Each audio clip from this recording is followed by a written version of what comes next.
আজ তো রবিবার মানে সানডে। তো আজকেরই ছিল সকালের ভিডিওটা। রোজ রোজ সকালে উঠেই ভাবা হয় যে কি খাবো কি করা হবে।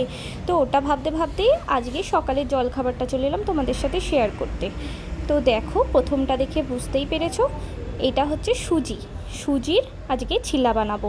তো সুজির মধ্যে গাজর, ক্যাপসিকাম, পেঁয়াজ, গোটা জিরে আর একটু উষ্ণ গরম জল দিয়ে দিয়েছিলাম, আর লঙ্কা কুচি, ধনেপাতা কুচি, এর মধ্যে ডিমও দিতে পারো, কিন্তু আমি দিইনি, স্কিপ করে গেছি। তো আমি তো এটা খুবই খাই মাঝে মাঝে শ্বশুর বাড়িতে, আর এখন হচ্ছে বাবার বাড়িতে আছি। তো ভাবলাম মা আর বাবাকে করে খাওয়াই, তার জন্যেই সকাল সকাল আজকে এই প্রিপারেশন নিলাম। আর এটা খুব হেলদি খাবার কিন্তু।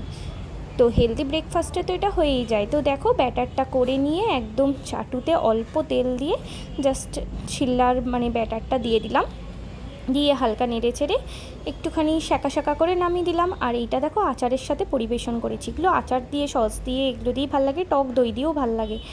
তো চলো, কেমন লাগলো আজকে সকালের ব্রেকফাস্টটা অবশ্যই কমেন্ট করে বলো। আর সবাই কিন্তু পাশে থেকো, লাইক শেয়ার কমেন্ট করতে ভুলো না। আর আমার চ্যানেলটাকে ফলো করে দিও, সাবস্ক্রাইব করে দিও। দেখা হবে নেক্সট একটা ভিডিওতে। এখন তবে আসি, বাই।